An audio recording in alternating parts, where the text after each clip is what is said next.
Welcome to Tales of the Twisted, where true stories of the strange, weird, bizarre, and eerie remind us that the world will always be stranger than we can comfortably accept. Today's story ventures into territory that challenges science, psychology, spirituality, and perhaps the very concept of identity. Across cultures, across continents, and across decades, children as young as 2 and 3 begin recalling detailed, emotionally charged memories that seem to belong to someone else. Not imagined, not vague, not dreamlike, but names, places, addresses, professions, and deaths, often later confirmed through records. Researchers have collected over 2,500 cases of such children worldwide. This episode will explore 4 of the most compelling and documented cases, the children whose minds seemed to hold memories not their own. This is The Boy Who Remembered His Past Life. Parents often describe it the same way. The child begins speaking about their other mommy, their old home, or life before they were born. But the case of James Leininger stands above almost all others. James's story began with a nightmare, a recurring one. Night after night, James woke up screaming, thrashing in terror, crying words far beyond a toddler's vocabulary. "He's going down! Little man can't get out! Plane on fire!" His mother tried to comfort him, assuming he'd seen something on TV. But James didn't watch violent shows. He watched Barney. Eventually, as his speech developed, he began answering questions. He said he flew a plane named a Corsair. He described the way the plane's wheels folded underneath in a unique pattern and insisted Corsairs always blew tires. He described the smell of the cockpit. He explained the way the harness buckle worked. He talked about being shot down. His parents were overwhelmed. This wasn't imagination. This was procedural knowledge, something adults train for. When asked who shot him down, James answered immediately, the Japanese. He said he'd flown from a ship named the Natoma Bay, and that he died near Iwo Jima, and that he had a friend named Jack Larson. Bruce and Andrea Leininger began investigating, and here's what they found. The USS Natoma Bay was real. It fought at the Battle of Iwo Jima. A pilot named James Huston Jr. died there, shot down by Japanese fire. The ship's logs matched every detail James gave. A pilot on that ship? Jack Larson. Just as James said. James identified Huston's picture in a photograph among 200 other faces without hesitation. There's also a lesser-known detail. When shown pictures of the pilot's family home, James pointed out the dining room set and claimed, "That's where I ate." He also recognized Huston's sister by name, decades after her death. For the Leiningers and for researchers, this went well beyond coincidence. One psychologist noted, this child's memories behaved like trauma, not imagination. The next case, the story of Ryan Hammons, carried a different kind of weight. Emotional memories that felt lived in, full of regret and longing.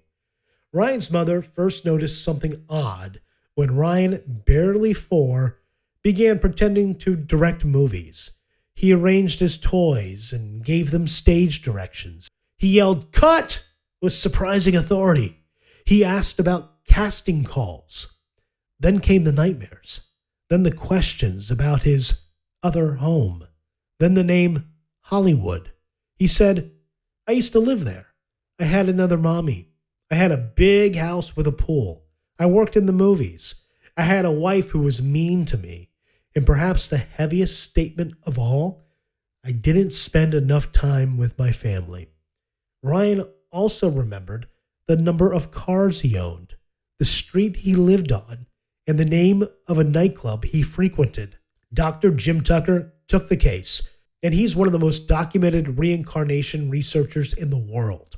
After months of searching through old Hollywood photos from the 1930s and 40s, Ryan was shown a black and white image from the film Night After Night. Without hesitation, he pointed to a man in the far background, not an actor, not even a speaking role, and said, "That's me." The man was eventually identified as Marty Martyn, who later became a Hollywood agent representing major stars. Researchers verified Martyn owned the exact number of cars Ryan listed. He lived on the street Ryan described. He traveled to the cities Ryan mentioned. He had the marital tensions Ryan described. And he died at 61, not 59, as records incorrectly stated, but Ryan said that's when he died. Ryan knew something that Hollywood historians did not. His emotions were also striking. When shown Martyn's old home, Ryan cried. He said he missed it. His mother recalled that his memories faded by age 7, a common pattern Dr. Tucker found in hundreds of cases. The memories arrive suddenly, burn brightly, and then fade. In Scotland, a boy named Cameron began talking about another life before he could form full sentences. He spoke of a remote island near Barra, nearly 200 miles from his home in Glasgow. He described a white house near the beach, a black dog, 3 siblings, a mother with long dark hair, airplanes flying so low they shook the windows, and a father named Shane Robertson. His mother had never heard of Barra. They had no family ties to the island, yet Cameron asked to go home every day. Finally, researchers took him there. They recorded dozens of hours of footage of Cameron walking the island with confidence no city-born child should have. He identified the beach, the roads, the direction the planes came from, and then the White House. It existed exactly where he said it would. The name Robertson appeared in the island's records. Even the number of siblings matched. Cameron became emotional, telling his mother, "I'm happy. I finally found my home." His mother later said, "What happened there felt like watching someone remember something instead of imagining it."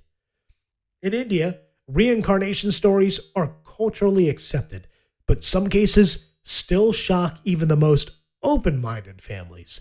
Titu Singh began speaking of another life by 18 months old. He told his grandfather to take care of my wife and children. He criticized the poverty of his new home, saying he used to be wealthy. He said he lived in Agra, owned a successful electronics business, and had been murdered outside his shop.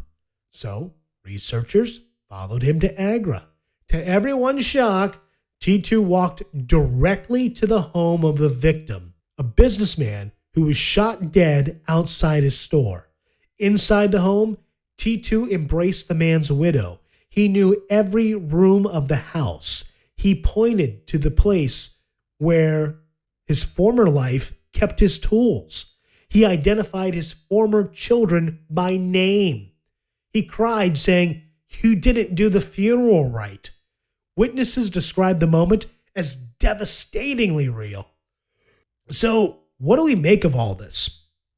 Dr. Ian Stevenson, the pioneer of reincarnation research, documented over 2,500 cases across 40 years, and he and Dr. Tucker found several patterns. 1, the children often show strong emotions: fear of water if the previous person drowned, fear of planes if they died in a crash, phobias that are linked to the past life. The memories start early and then fade by age 6 or 7 in almost every case. Many children show birthmarks or physical anomalies that match the wounds of the deceased person, something that remains completely unexplained. The details are often obscure, not famous cases. These are not, Marilyn Monroe or Elvis memories. These are just random people, pilots, clerks, farmers, agents, ordinary, everyday people. Researchers verify details through documents that the families often didn't know existed. Now, there are some skeptical theories. Scientists propose cryptomnesia, if I'm saying that right. It's called accidental memory absorption, confabulation, parental coaching, pure coincidence.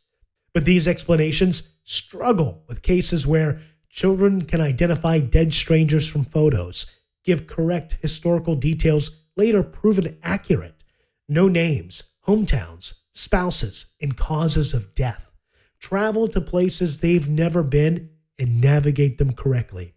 Even skeptics admit these cases are unusually difficult to dismiss. Perhaps the most haunting part is how the memories fade. The children grow older, they lose the vivid images, the emotional weight dims, and then life goes on. But for a brief window of childhood, they remember someone else's life more clearly than their own. Are these memories, trauma echoes, something in the subconscious, or something more spiritual? A return of unfinished business, a soul re-entering the world, what have you. No theory explains them completely. And so the stories remain documented, detailed, impossible to ignore. Children who remembered a life they've never lived and then forgot it all over again. Thank you for listening to Tales of the Twisted. Cases like these force us to confront the possibility that consciousness may be far deeper and far stranger than we imagine. Join us next time as we uncover another true story from the eerie edges of reality. Until then, stay curious, stay unsettled, stay twisted.